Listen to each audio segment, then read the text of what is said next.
امام احمد کہتے ہیں کہ میں یحییٰ بن سعید قطان جیسا میں نے کسی کو نہیں دیکھا. یحییٰ بن سعید کہتے ہیں کہ میں نے شعبہ ثوری اور مالک جیسا کسی کو نہیں دیکھا. مالک کہتے ہیں کہ میں نے زہری جیسا کسی کو نہیں دیکھا، اور زہری کہتے ہیں کہ میں نے سعید بن مسیب جیسا کسی کو نہیں دیکھا، اور سعید بن مسیب کہتے ہیں کہ میں نے ابو ہریرہ جیسا کسی کو نہیں دیکھا.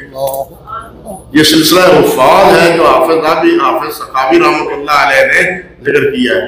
تو خیر ادھر امام سفیان ثوری بھی کہتے ہیں، سفیان کہتے ہیں کہ میں نے منصور جیسا کسی کو نہیں دیکھا. منصور کہتے ہیں کہ میں نے ابراہیم جیسا کسی کو نہیں دیکھا. ابراہیم کہتے ہیں کہ میں نے علقمہ جیسا کسی کو نہیں دیکھا. علقمہ کہتے ہیں کہ میں نے عبداللہ بن مسعود جیسا کسی کو نہیں دیکھا. اللہ اکبر کبیرہ.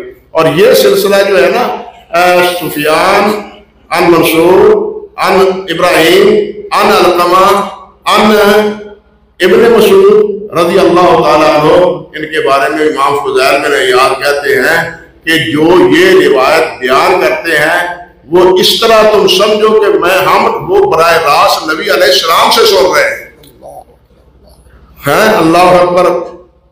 مجھے تو کبھی سمجھ نہیں آتی ہے کہ یہ جو تواتر کا خبر واحد کا جھگڑا کھڑا کرتے ہیں، اب یہ بات کہاں امام فضیل بن عیاض کی اور کہاں اسی طرح سفیان بن عیینہ کی اسی روایت کا، سفیان ثوری رحمۃ اللہ علیہ کی اسی روایت کے بارے میں وہ کہتے ہیں کہ یہ سند اس طرح ہے مثل حاضر استوانہ، جس طرح یہ پلر ہوتا ہے، جس طرح یہ مضبوط ہے، اس میں کوئی کجی نہیں، کوئی اس میں کمی نہیں، بالکل یہی پختگی اور یہی کیفیت اس سند کی ہے.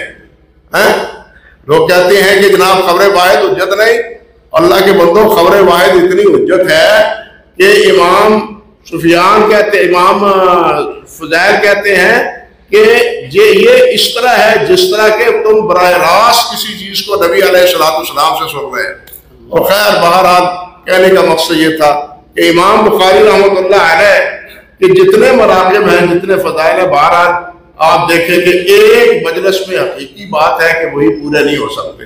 جو صحیح بخاری کی خدمات ہیں وہ بھی ایک مجلس میں پوری نہیں بیان کی جا سکتی. اور امام بخاری رحمۃ اللہ علیہ نے جس حسن ترتیب سے اس کتاب کو مرتب کیا ہے، امر واقعہ یہ ہے جو حدیث کی کتابیں پڑھتا ہے اور مطالعہ کرتا ہے. آپ نے کم سے کم سیاستہ تو پڑھا ہے، ابن ماجہ نہ صحیح لیکن سیاستہ باقی کتابیں تو آپ نے پڑھی ہیں. ان کے ابواب اور صحیح بخاری کے ابواب کا تقابل کر کے دیکھ لیں. اس سے پہلے موطا ہے، اس سے پہلے ابن ابی شیبہ ہے، اس سے پہلے مصنف عبد الرزاق ہے، اس سے پہلے سنن سعید بن منصور ہے. امام بخاری رحمۃ اللہ علیہ کی کتابوں سے پہلے ان کے ابواب اور ان کے ابواب کی ترتیب ہی دیکھ لیں کہ ان کی ترتیب کیسی ہے اور ان کتابوں کی ترتیب کیسی ہے. یعنی حیرانی ہوتی ہے کہ کوئی اس میں اگر طہارت کے باب آ رہے ہیں تو طہارت میں آگے صلاۃ کے ابواب آ رہے ہیں اور صلاۃ کے ساتھ پھر طہارت کے مسائل شروع ہو جاتے ہیں. یعنی ایسا گڑبڑ کیا ہوا ہے مسائل کو، ترتیب کے ساتھ نہیں. لیکن امام بخاری رحمۃ اللہ علیہ نے جو کتاب مرتب کی ہے وہ ایسی ترتیب ہے ابواب کی بھی اور کتب کی بھی کہ حیرانی ہوتی ہے. میں اپنی طرف سے کچھ نہیں کہتا، علامہ انور شاہ کشمیری رحمۃ اللہ علیہ نے فیض الباری میں بھی یہ بات کہی ہے اور العرف الشذی میں بھی یہ بات کہی ہے کہ ابواب کی ترتیب میں امام بخاری ہی اس کے بانی ہے اور اس کے مختتم بھی امام بخاری ہے. یعنی جو ترتیب جو حسن یعنی ابواب کی ہے ترتیب، وہ جس سلیقے سے جس خوبی سے امام بخاری رحمۃ اللہ علیہ نے جمع کیا ہے، اس بخاری کو ترتیب رکھی ہے، وہ ترتیب کسی اور کتاب کی نہیں ہے. گویا کہ اس ترتیب میں امام بخاری بانی بھی ہے اور اس ترتیب کے مختتم بھی ہے، خاتم بھی وہی ہے. اللہ اکبر کبیرہ. بلکہ علامہ بلقینی رحمۃ اللہ علیہ نے تو مستقل ایک کتاب لکھی ہے. وفات علماء کرام جس طرح صورتوں کے مابین ایک تطبیقی صورت بیان کرتے ہیں کہ بقرہ کا آل عمران کے ساتھ موافقت کیا ہے، آل عمران کی صورت النساء کے ساتھ موافقت کیا ہے، النساء کی صورت مائدہ کے ساتھ موافقت کیا ہے. بالکل اسی طرح امام بخاری رحمۃ اللہ علیہ نے صحیح بخاری کے ابواب اور اس کی کتب کی آپس میں موافقت ذکر کی ہے، جس کا خلاصہ حافظ ابن حجر رحمۃ اللہ علیہ نے فتح الباری کے مقدمے کے آخر میں ذکر کر دیا ہے۔ تو حسن ترتیب جو امام بخاری نے رکھی ہے وہ بھی اپنے اعتبار سے کہنا چاہیے کہ اول اور آخر امام بخاری ہی کے حصے میں آتی ہے، کسی اور کے حصے میں نہیں آتی۔ امام بخاری کے بعد اگر کوئی ترتیب اچھی ہے تو وہ سنن نسائی کی ہے۔ وہ کس کی ہے؟ سنن نسائی کی ہے صحیح بخاری کے بعد۔ اس سے پہلے کی کتابوں کی بات تو چھوڑے نا۔ تو بہرحال ترتیب کے اعتبار سے آپ دیکھیں کہ امام بخاری رحمۃ اللہ علیہ نے ابتدا بدر وحی سے کی ہے۔ کمال یہ ہے کہ بدر وحی سے کی ہے۔ کیوں؟ ہمارے دین کی بنیاد کس پر ہے؟ امام بخاری نے اشارہ کر دیا ہمارے دین کی بنیاد کس پر ہے؟ وحی کی۔ ہمارا دین اول اور آخر وحی کے ساتھ متعلق ہے، آراء سے، قیاس سے، آراء سے، کسی کے فتووں پر مبنی نہیں ہے، بلکہ وحی الہی پر ہمارا دین مبنی ہے۔ اس لیے امام بخاری رحمۃ اللہ علیہ نے کتاب کی ابتدا وہ کی ہے بدر وحی سے، اور اس کے بعد امام بخاری رحمۃ اللہ علیہ کتاب الایمان لائے ہیں، کتاب العلم لائے ہیں، کتاب الطہارہ لائے ہیں۔ کتاب الطہارہ کے ابواب میں پھر آیا ہے کتاب الحیض آیا ہے، کتاب الغسل آیا ہے، پھر اس کے بعد وضو ہے، نماز آئی ہے۔ تو اس حسن ترتیب کے ساتھ امام بخاری رحمۃ اللہ علیہ نے اس کتاب کو مرتب کیا ہے۔ اور سب سے آخر میں یہ کتاب التوحید لائے ہیں، سب سے آخر میں کتاب التوحید لائے ہیں، اور آخری کتاب التوحید کی یہ باب اور یہ حدیث لائے ہیں امام بخاری رحمۃ اللہ علیہ۔ بھائی جس طرح سب سے پہلی روایت امام بخاری نے ذکر کی ہے، آپ جانتے ہیں انما الاعمال بالنیات، کیونکہ عمل کا تمام تر دار و مدار کس پر ہے؟ نیت پر ہے، اخلاص نیت پر ہے۔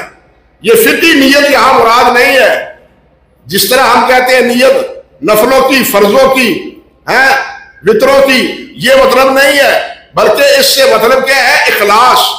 اگر اخلاص سے یہ نیت کریں گے، کوئی عمل کریں گے، تو پھر وہ عمل اللہ کے ہاں قبول ہوگا۔ اگر اخلاص نہیں ہوگا تو بڑے سے بڑا عمل وہ بھی اللہ کے ہاں مردود ہوگا۔ حدیث معروف ہے نا، جس میں آپ نے نبی علیہ السلام نے فرمایا کہ عالم قاری بھی ہوگا، شہید بھی ہوگا، اللہ کی راہ میں خرچ کرنے والا بھی ہوگا، لیکن اللہ کے ہاں کچھ نہیں پائے گا۔ کیوں؟ اس نے اللہ کے لیے خرچ نہیں کیا، اس نے اللہ کے لیے نہیں پڑھا، اس نے اللہ کے لیے علم حاصل نہیں کیا، اس نے اللہ کے لیے کچھ نہیں کیا، بلکہ لوگوں سے تعریف کروانے کے لیے، لوگوں کے ہاں اپنی تعریف پھیلانے کے لیے اس نے یہ کام کیے ہیں، جہاد کیا ہے، شہید ہو گیا ہے، تاکہ لوگ کہیں بڑا ہی مجاہد تھا، بڑا اللہ کی راہ میں جہاد کرنے والا تھا، حتیٰ کہ اپنے آپ کو اس نے شہید کر لیا۔ یہ اس ارادے میں جب تک اخلاص نہ ہو، اس عمل میں بھی شہادت بھی اللہ کے ہاں کوئی قابل اعتبار نہیں ہے۔ سارا مال اللہ کی راہ میں خرچ کر دے، لیکن اخلاص نہیں ہے، اللہ کی رضا نہیں ہے، تو وہ بھی اللہ کے ہاں قابل قبول نہیں ہے۔ امام بخاری نے کتاب کی ابتدا یہاں سے کی ہے کہ اس پر عمل کرنے والوں، صحیح حدیث پر، وحی پر عمل کرنے والوں، وحی الہی کو اپنا حصہ جاں بنانے والوں اور اس کو اپنا مقصد حیات بنانے والوں، سب سے پہلے اپنی نیتوں کو درست کرو۔ اگر نیتیں درست نہیں ہیں تو کوئی عمل درست نہیں ہے۔ اور اختتام کیا کیا ہے اس وزن کتاب التوحید پر؟ آخری باب کتاب التوحید ہے۔ آپ دیکھیے کتاب الایمان پہلے آیا ہے، لیکن کتاب الایمان میں امام بخاری نے ایمان کے جو مشتملات ہیں ان کا تذکرہ تو کیا ہے، توحید کا باب کوئی نہیں امام بخاری نے باندھا، بلکہ آخر میں باب باندھا ہے۔ اس میں بھی حکمت یہ ہے کہ چلو تم نے عمل خالص کر لیے، نمازیں پڑھ لی، روزے رکھ لیے، جہاد کر لیا، صدقہ خیرات کر لیا، سب کچھ کیا تم نے دین کے مطابق، وحی کے مطابق، لیکن اگر توحید نہیں ہے، شرک ہے، عمل خالص اللہ کے لیے نہیں ہے، تو پھر وہ تمہارے اعمال قابل قبول نہیں ہے۔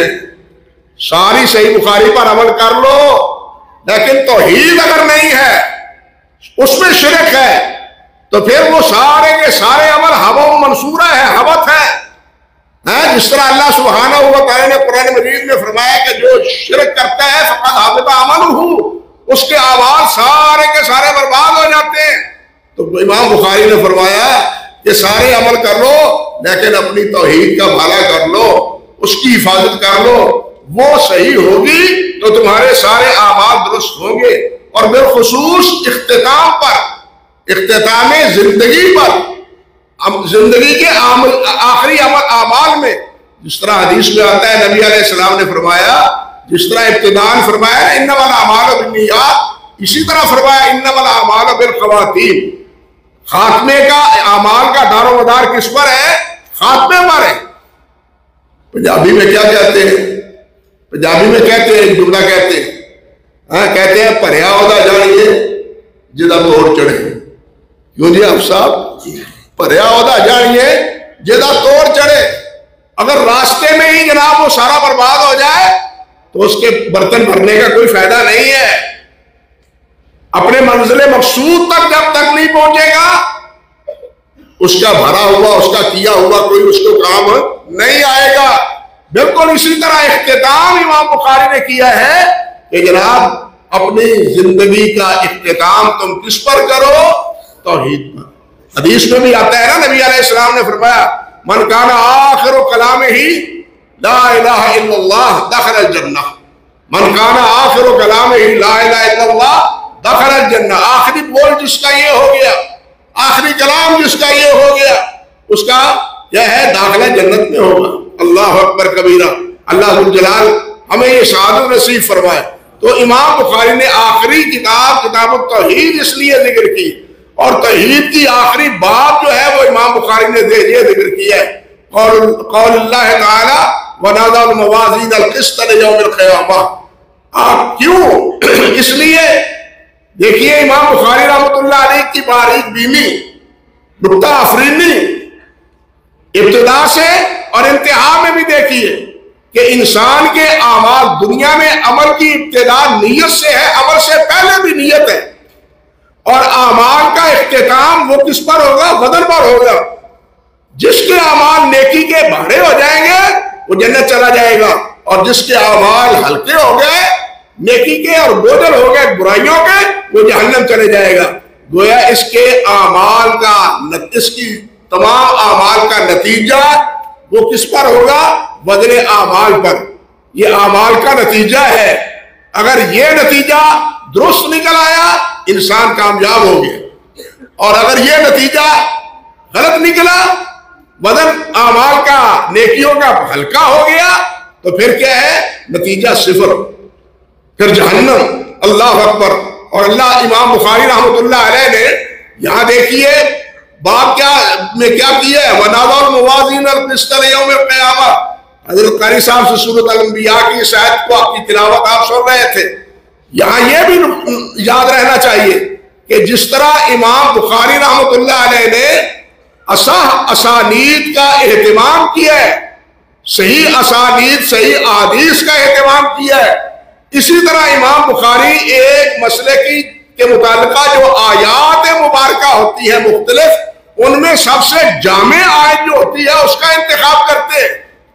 یعنی ابواب میں امام بخاری کا طریقہ، کبھی آیت ذکر کرتے ہیں، کبھی حدیث ذکر کرتے ہیں، کبھی صحابی کا قول ذکر کرتے ہیں، کبھی اس مسئلے سے جو مستنبط مسئلہ ہوتا ہے اس کے مطابق باب کا عنوان قائم کرتے ہیں۔ لیکن جب حدیث قرآن مجید کی آیت لاتے ہیں تو وہ آیت لاتے ہیں جو دوسرے اس کے ہم معنی آیات میں سب سے زیادہ جامع ہوتی ہے۔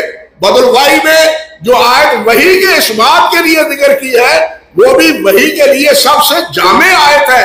اور اسی طرح بدر اعمال کے بارے میں جتنی آیات ہیں، 4 آیات ہیں، ان میں سب سے زیادہ بدر اعمال کی آیت جو ہے وہ یہ سورۃ الانبیاء کی آیت۔ یہ بھی امام بخاری رحمۃ اللہ علیہ کا ایک اسلوب ہے۔ اور پھر فرماتے ہیں، اس الفاظ کے ذکر کرتے ہیں وَأَنَّ أَعْمَالَ بَنِي آدَمَ وَقَوْلَهُمْ يُوزَنُ، کہ اعمال بنی آدم کے اعمال اور ان کے اقوال، ان کا قول، وہ بھی وزن کیا جائے گا۔ اللہ اکبر۔ بعض نسخوں میں اقوال ہے لیکن متداول نسخوں میں کیا ہے؟ قول ہے۔ اقوال گویا کہ اعمال کے ہم وزن، اس کے باہر میں اسی کے ہم وزن پر اقوال کا ذکر ہے بعض نسخوں میں، لیکن اکثر نسخوں میں کیا ہے؟ قول ہے، کیونکہ قول جو ہے وہ اگرچہ پورا نہ ہو، پورا بھی نہ ہو، قرآن مجید میں تو ہے ما یلفظ من قول الا لدیہ رقیب عتید، لیکن آپ حدیث میں پڑھا ہوگا کہ جو آدمی کسی کے بارے میں کہتا ہے اک تو نہیں کہتا، بلکہ کیا کہتا ہے؟ اک، یہ اک بھی اس کو مجرم بنا دیتا ہے۔ یہ اک کا پورا جملہ نہیں کہتا بلکہ آدھا لفظ بولتا ہے، قول تو نکلا ہے نا، اس لیے یہ کیا ہے؟ یہ بھی جرم ہے، اک کہنا بھی جرم ہے۔ دوسری بات یہ کہ یہاں قول جو ہے وہ فعل نہیں ہے، قول بھی تو فعل ہے، فعل وہی ہے نا جو اعضاء سے انسان کے صادر ہو، اعضاء سے، زبان بھی ایک عضو ہے اور زبان سے نکلا ہوا بھی ایک فعل ہے، زبان سے نکلا ہوا بھی ایک فعل ہے، لیکن زبان کی اہمیت کی بنیاد پر امام بخاری رحمۃ اللہ علیہ نے قول کا بطور خاص ذکر کیا ہے۔ قرآن مجید میں اس کی مثالیں بہت سی موجود ہے۔ معروف بات ہے، اللہ تعالیٰ نے فرمایا ہے حافظوا علی الصلوات والصلاۃ الوسطی وقوموا للہ قانتین، جس طرح حافظوا علی الصلوات میں تمام نمازیں شامل ہیں، عصر کی نماز بھی اس میں شامل ہے، لیکن عصر کی نماز کی اہمیت کی بنا پر اللہ سبحانہ و تعالیٰ نے عصر کی نماز کا باقاعدہ ذکر کیا ہوا، حافظوا علی الصلوات والصلاۃ الوسطی۔ بالکل یہی اسلوب حضرت امام بخاری رحمۃ اللہ علیہ کا یہاں ہے کہ قول میں وہ چیز ہے، آپ دیکھیے کہ یہ زبان ایسی ہے، اللہ اکبر کبیرہ، ایسی یہ لتھڑا ہے، لوتھڑا ہے، 2 تولے کی زبان ہے، 2 تولے کی، جو بچپن میں شعور نہیں ہوتا تو بیٹا سب سے پہلے کچھ بھی نہیں کر سکتا، رو تو سکتا ہے نا، رونے کی آواز تو اس سے آتی ہے، اور آخر وقت تک یہ زبان انسان کا ساتھ نہیں چھوڑتی، آدھا چھوڑ دیتے ہیں، پاؤں چھوڑ دیتے ہیں، ٹانگیں چھوڑ دیتی ہیں، نظر کمزور ہو جاتی ہے، سماعت کمزور ہو جاتا ہے، لیکن زبان ساتھ رہتی ہے، اور تبھی تو آخری کلام لا الہ الا اللہ کہے گا تو بات بنے گی، ساتھ زبان اس لیے ساتھ رہتی ہے، بات سمجھے یا نہیں؟ اس لیے زبان ساتھ رہتی ہے، یہ ساتھ رہتی ہے زبان، اس لیے اس کی اہمیت کی بنیاد پر اس کے بولے ہوئے بول اس کا بطور خاص امام بخاری رحمۃ اللہ علیہ نے ذکر کیا ہے۔ اور یہاں یہ بات بھی پیش نگاہ رہنی چاہیے بھائیو کہ نبی علیہ السلام نے یہ بات ارشاد فرمائی ہے کہ من کان یؤمن باللہ والیوم الآخر فلیقل خیرا والا فلیصمت، فرمایا کہ جب بھی بات کرو اچھی بات کرو، اچھی بات کرو، ورنہ خاموش رہو، زبان کو لگام دو۔ نبی علیہ السلام سے پوچھا گیا حضور ہمیں بتائیے جنت کا ذریعہ کیا ہے؟ نبی علیہ السلام نے فرمایا 2 چیزوں کی ضمانت دے دو، ایک یہ زبان کی اور ایک ٹانگوں کے درمیان جو تمہاری شرمگاہ ہے، میں تمہیں جنت کی ضمانت دیتا ہوں۔ یعنی یہ اہمیت ہے زبان کی، اور اس بارے میں بہت سی روایات زبان کی اہمیت کے بارے میں حدیث مبارکہ میں موجود ہے۔ تو خیر امام بخاری رحمۃ اللہ علیہ نے زبان کی اسی اہمیت کی وجہ سے افعال کے ساتھ، حالانکہ زبان سے کہی ہوئی بات بھی فعل ہے، لیکن زبان کی اہمیت کی بنیاد پر امام صاحب رحمۃ اللہ علیہ نے یہ کیا کیا ہے؟ زبان قول کو بطور خاص ذکر کیا ہے۔ اور پھر آگے وقال مجاہد القسطاس یا القسطاس العدل بالرومیہ، امام مجاہد حضرت عبداللہ بن عباس کے شاگرد ہیں، بعض روایات میں ہے کہ 30 مرتبہ انہوں نے حضرت عبداللہ بن عباس سے قرآن مجید کی تفہیم کی ہے، اللہ اکبر کبیرہ۔ اور وہ کہتے ہیں کہ قسطاس کے معنی کیا ہے؟ عدل۔ قسطاس کے معنی وہ ترازو نہیں، عدل ہے۔ امام مجاہد رحمۃ اللہ علیہ نے سے یہ قول امام بخاری نے نقل کیا ہے۔ امام مجاہد کے بعد اقوال ایسے بھی ہیں تفسیر میں کہ جن کے بارے میں دوسرے مفسرین نے ان کے ساتھ اتفاق نہیں کیا۔ آپ سیدھی سی بات دیکھیں، یہ جو اللہ سبحانہ و تعالیٰ نے فرمایا ہے کہ قیامت کے دن عسیٰ ان یبعثک ربک مقاما محمودا، اللہ ذو الجلال آپ کو مقام محمود عطا فرمائے گا۔ اس سے مراد کیا ہے؟ مقام شفاعت ہے۔ حدیث میں اس کی وضاحت کیا ہے؟ اس سے مراد کیا ہے؟ مقام شفاعت ہے۔ لیکن امام مجاہد کہتے ہیں کہ اس سے مراد کیا ہے کہ اللہ تعالیٰ قیامت کے دن اپنے ہمراہ عرش پر اپنے نبی علیہ السلام کو بٹھائیں گے۔ لیکن یہ بات درست نہیں ہے۔ حنابلہ نے یہ بات کہی اور اس کو مان کے پھر جو کچھ ہوا یہ تاریخ کا حصہ ہے، میں اس طرف نہیں جانا چاہتا۔ انہوں نے جو کچھ کیا اسی قول کو لے کے اور جو ہنگامہ کھڑا کیا اور جو بالخصوص امام ابن جریر طبری رحمۃ اللہ علیہ کے ساتھ بدتمیزی کی، یہ تاریخ کی ایک امانت ہے، میں اس کو چھیڑنا نہیں چاہتا۔ تو خیر کہنے کا مطلب یہ تھا کہ امام مجاہد رحمۃ اللہ علیہ کے بعد اقوال تفسیری موجود ہے، باوجود کہ وہ بہت بڑے مفسر ہیں۔ حضرت عبداللہ بن عباس سے متعدد بار انہوں نے ترجمہ اور تفہیم سمجھی ہے، لیکن بعض اقوال ان کے درست نہیں ہے۔ یہ جو آیت محاربہ ہے، اس آیت محاربہ میں بھی وہ یہ جو آتے ہیں نا فَلْيُقَتِّلُوا ان کے ہاتھ کاٹ دو اور ان کو سلی دو، وہ کہتے ہیں اس سے مراد بھی کیا ہے؟ اس سے مراد بھی چوری کرنا ہے۔ محاربہ سے مراد چوری کرنا ہے۔ معاذ اللہ یہ بھی معنی مفہوم جو ہے امام مجاہد رحمۃ اللہ علیہ کا درست نہیں ہے، اور بھی اسی طرح کی بات تعویلات ان کی موجود ہے۔ حقیقت یہی ہے کہ قسطاس عدل معنی ٹھیک ہے، لیکن یہ ہے کیا؟ ترازو ہے۔ یہ ترازو ہے، جس طرح کہتے ہیں وہ یقال والقسط مصدر المقسط وهو العادل واما القاسط فهو الجائر۔ یہ ترازو ہے، جس طرح آگے حدیث میں بھی آئے گا کہ اور یہ ترازو جس پر اعمال تولے جائیں گے، اور وہ ترازو ہمارے ترازو کی طرح نہیں ہے، بلکہ حضرت سلمان فارسی رضی اللہ تعالیٰ عنہ سے موقوفاً، اور یہاں ظاہر بات ہے کہ موقوف روایت اس قسم کے مسائل میں حکماً مرفوع ہوتی ہے۔ یہ مرفوع روایت حضرت سلمان فارسی سے ہے۔ وہ فرماتے ہیں کہ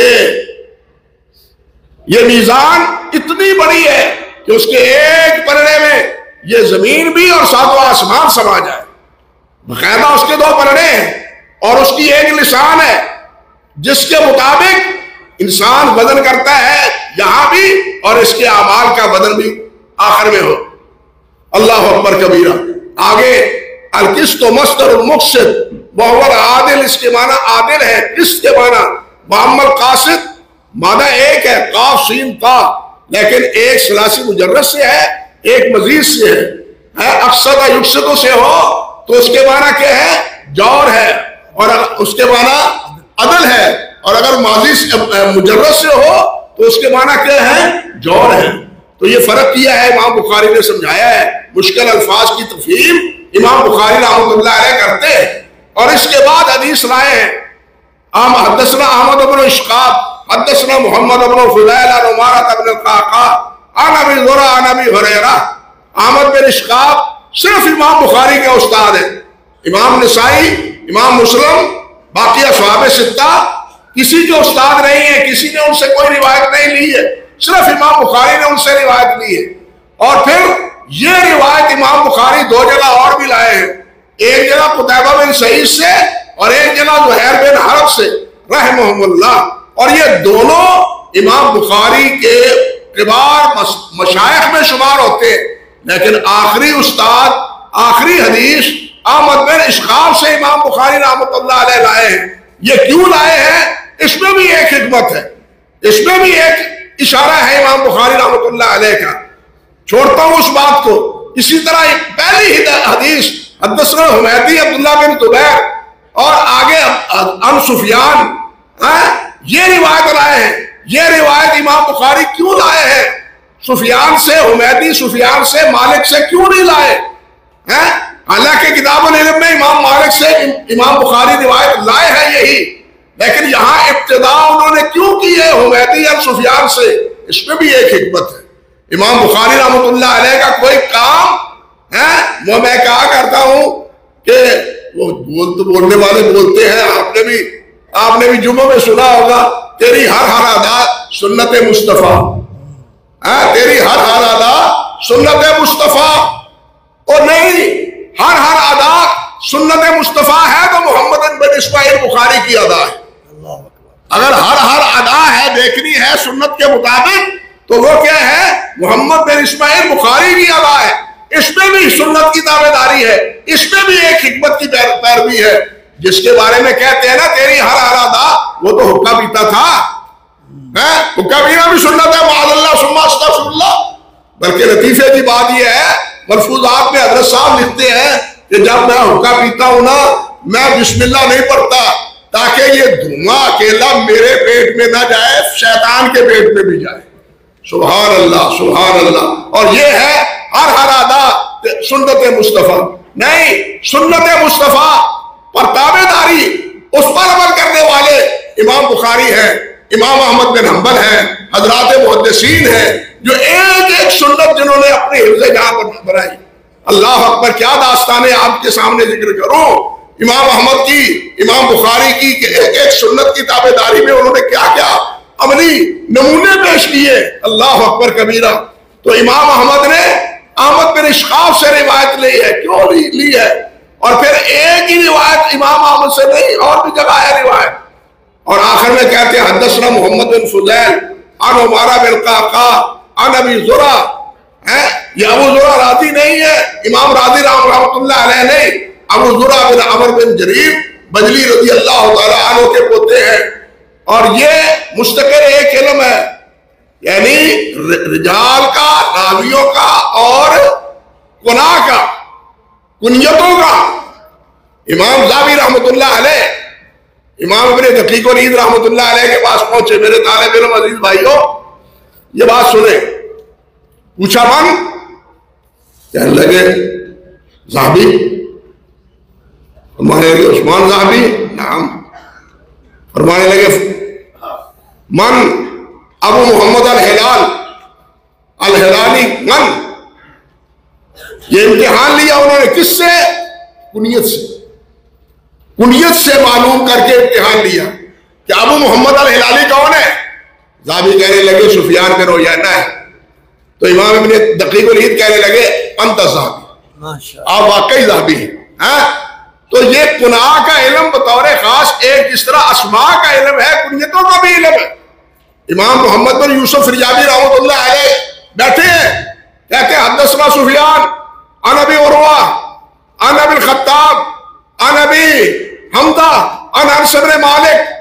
کہتے ہیں کوئی ہے جو بتلائے کہ یہ کون ہے؟ سب خاموش, سارا حلقہ خاموش. امام بخاری فرماتے ہیں استاد جی اجازت ہو تو میں بتلاؤں؟ ہاں بتاؤ.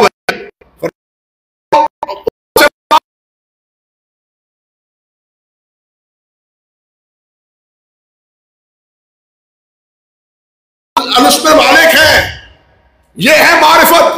اور یہی وہ بات تھی, وہ جب داخلی کے امام داخلی کے مجلس میں جب انہوں نے یہ سند پڑھی تھی حدثنا سفیان عن ابی زبیر عن ابراہیم, تو امام بخاری فرمانے لگے استاد جی یہ آپ صحیح نہیں پڑھ رہے, آپ غلط پڑھ رہے ہیں, اپنی کتاب دیکھیں. کیا دیکھوں؟ اپنی کتاب دیکھیں. کیا صحیح ہے؟ صحیح یہ ہے کہ یہاں ابو زبیر نہیں ہے, زبیر ہے, زبیر بن ابی ہے. ابو زبیر نے تو ابراہیم سے سماع ہی نہیں کیا. تو اس حقیقت کو یعنی اسماء کو اور کناہ کو سمجھنے والے کون تھے؟ امام بخاری. امام بخاری کی تاریخ اسماء پر مبنی ہے, کناہ پر امام بخاری کی مستقل ایک کتاب ہے. اور یہ بھی یاد رکھے کہ امام بخاری کی کتاب ہی سے امام مسلم کی کتاب ماخوذ ہے, اور امام بخاری کی التاریخ الکبیر سے الجرح والتعدیل ماخوذ ہے. یہ تفصیل کی بات ضرورت نہیں ہے کہ میں مزید تفصیل عرض کروں کہ تاریخ بخاری کا کیا مقام ہے. امام حاکم کہتے ہیں کہ اگر کوئی آدمی 30,000 احادیث لکھ لے تو پھر بھی وہ امام بخاری کی تاریخ الکبیر سے بے نیاز نہیں ہو سکتا. پھر بھی 30,000 احادیث, کیا مطلب اس کا کہ 30,000 اسانید کے راوی, اتنے راویوں سے اس کی واقفیت ہو جائے تو پھر بھی امام بخاری کی تاریخ الکبیر سے وہ بے نیاز نہیں ہو سکتا. یہ ہے امام بخاری کی تاریخ, اور یہ ہے امام بخاری کی الکناہ. جو بعد میں آنے والے یار کیا عرض کروں، بعد میں آنے والے جس طرح سارے صحیح بخاری کے محتاج ہیں، صحیح بخاری سے بے نیاز نہیں ہے، اسی طرح امام بخاری کی باقی کتابوں سے بھی بعد میں آنے والے بے نیاز نہیں ہے۔ یہ مقام حاصل ہے تو امام بخاری رحمۃ اللہ علیہ کو حاصل ہے۔ آج آپ نے بخاری پڑھی ہے ماشاءاللہ، صحیح بخاری سند آج لی ہے نا، پہلے بھی آپ نے مسلم شریف پڑھی، وہ حدیث کی کتاب نہیں تھی، ابو داؤد ترمذی حدیث کی کتاب نہیں تھی، سند استاد نے تھما دی آپ کو، اور سند تب تھمائیں گے استاد جب کیا پڑھیں گے؟ صحیح بخاری پڑھیں گے، جب صحیح بخاری پڑھیں گے۔ اور شیخ الحدیث بھی وہی بنتا ہے جو شیخ البخاری پڑھاتا ہے، حالانکہ حدیث پڑھانے والے تو بہت سارے ہوتے ہیں، سب استاد حدیث پڑھاتے ہیں، یعنی یہ امتیاز ہے صحیح بخاری کا، صحیح بخاری پڑھنے والوں کا، صحیح بخاری پڑھانے والوں کا۔ اور اکبر واقعہ یہ ہے، جس طرح کی شیخ صاحب نے ذکر کیا کہ امام بخاری رحمۃ اللہ علیہ سے پڑھنے والوں کی تعداد 90,000 ہے۔ کتنے؟ 90,000 ہے۔ دنیا میں کوئی کتاب اور کوئی نہیں ہے قرآن مجید کے بعد کہ اس کو پڑھنے والے اپنے استاد سے اتنی تعداد میں کوئی اور ہو۔ امام ابن عطیہ رحمۃ اللہ علیہ جو تفسیر کے بہت بڑے مفسر ہیں، انہوں نے صحیح بخاری کو 2-3 مرتبہ نہیں 700 مرتبہ پڑھا ہے، 700 مرتبہ پڑھا ہے۔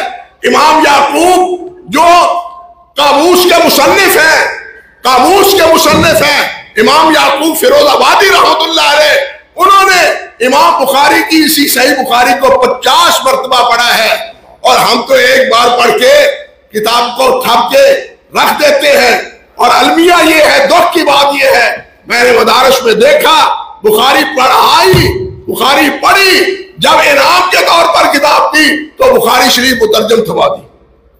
مجھے آپ بتلائیں مترجم کتاب پڑھا کے ہم نے اپنے علم کو کیا تاثر دیا کہ میرے طالب علموں کو ترجمہ بھی نہیں آتا بخاری کا، اس لیے جب بعد میں پڑھیں گے تو ترجمے والی کتاب پڑھیں۔ انا للہ و انا الیہ راجعون۔ اپنے معیار پر نظر ثانی کیجئے، کتاب کو حفظ جان بنائیے۔ یہ ابن عطیہ معمولی آدمی نہیں ہے، یعقوب فیروز آبادی معمولی آدمی نہیں، 1-2 بار نہیں پڑھا، 50 مرتبہ پڑھا ہے، پھر جا کے بخاری کو سمجھا ہے انہوں نے، 700 مرتبہ پڑھا ہے، پھر جا کے انہوں نے سمجھا ہے صحیح بخاری کو۔ وہ ایک ہی بار پڑھنے سے صحیح بخاری سمجھ نہیں آتی، بخار آ جاتا ہے ان کو، بخار آ جاتا ہے، بخاری نہیں آتی ایک ہی بار پڑھنے سے۔ اس کو جتنی بار آپ پڑھیں گے اتنے ہی اس میں نقطے۔ اسی لیے حضرت حفصہ فرمایا کرتے تھے ہمارے شیخ رحمۃ اللہ علیہ، حافظ محمد گوندروی رحمۃ اللہ علیہ، کہ یہ کتاب فقیہ گھر ہے، یہ فقیہ نہیں بناتی، فقیہ گھر ہے۔ یہ جملہ آپ سنتے ہیں فقہ البخاری فی تراجم ہی، کہ امام بخاری کی تراجم جو ہے وہ امام بخاری کی کیا ہے؟ فقہ ہے۔ اس سے مراد وہ فقہ معروف معنوں میں نہیں، یہ بھی سمجھے، جہاں تک میں سمجھاؤں، فقہ سے مراد معروف معنوں میں فقہ مراد نہیں ہے، جو قدوری ہے، جو شرح وقایع ہے، جو ہدایہ ہے، یہ فقہ مراد نہیں ہے، بلکہ اس سے مراد امام بخاری کا تفقہ ہے، یعنی امام بخاری کا فہم ہے، امام بخاری کا تفہم ہے، فہم ہے، تفقہ ہے، کہ وہ اگر تم کسی نے دیکھنا ہو تو وہ امام بخاری رحمۃ اللہ علیہ کے ابواب کو دیکھ لے، اس سے پتا چلتا ہے کہ امام بخاری کتنی بڑی فقاہت کے مالک تھے۔ ایسے ہی تو امام اسحاق ابن راہویہ نے نہیں کہہ دیا تھا، جب ان سے کسی نے مسئلہ پوچھا، قتیبہ بن سعید نے جب ان سے کسی نے مسئلہ پوچھا تو اتفاقاً امام بخاری آئے اور فرمانے لگے جا علی ابن المدینی و احمد ابن حنبل و اسحاق ابن راہویہ، یہ آگئے ہیں اکیلے، گویا امام بخاری اسحاق کے بھی، امام اسحاق کے بھی امین، علم کے امین، امام احمد بن حنبل کے علم کے امین، امام علی بن مدینی کے علم کے امین، ان کے علم کے امین وہ کون ہے؟ امام بخاری ہے، فقہ میں بھی، حدیث میں بھی، رجال میں بھی، علم میں بھی۔ امام مسلم نے جو کہا، امام ترمذی نے جو کہا، امام ابن خزیمہ نے جو کہا، ما رأیت تحت عدیم السماء مثل محمد ابن اسماعیل البخاری، کہ آسمان کی نیلی چھت کے نیچے میں نے محمد بن اسماعیل جیسا کسی کو نہیں دیکھا۔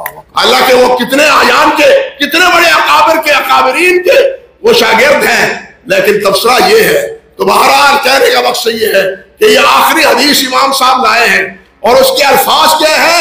نبی علیہ السلام نے فرمایا کلمتان حبیبتان الی الرحمن۔ حقیقت یہ ہے کلمہ اپنی جگہ ایک موضوع ہے، حبیبتان خود موضوع ہے، رحمان خود موضوع ہے، خفیفتان علی اللسان خود موضوع ہے، اور آگے جو الفاظ ہیں ثقیلتان فی المیزان بات کی تائید میں ہے، اور جو سبحان اللہ و بحمدہ سبحان اللہ العظیم یہ جو حدیث پاک ہے یہ اپنی جگہ ایک سبق ہے، مستقل عنوان ہے، اور یہ دونوں جملے کیا ہیں؟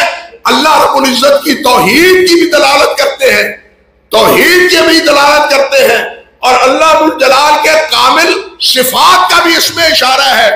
حمد اس کی ہوتی ہے جس کی اوصاف ذاتی ہو، سبحان وہ ہے جس میں کوئی نقص نہ ہو، سبحان وہ ہے جس میں کوئی نقص نہ ہو، حمد وہ ہے جس میں تمام خوبیاں ہوں، اور یہ اس وصف سے اگر کوئی ہستی متصف ہے تو وہ صرف اللہ وحدہ لا شریک جو بے عیب ہے، جو کیا ہے؟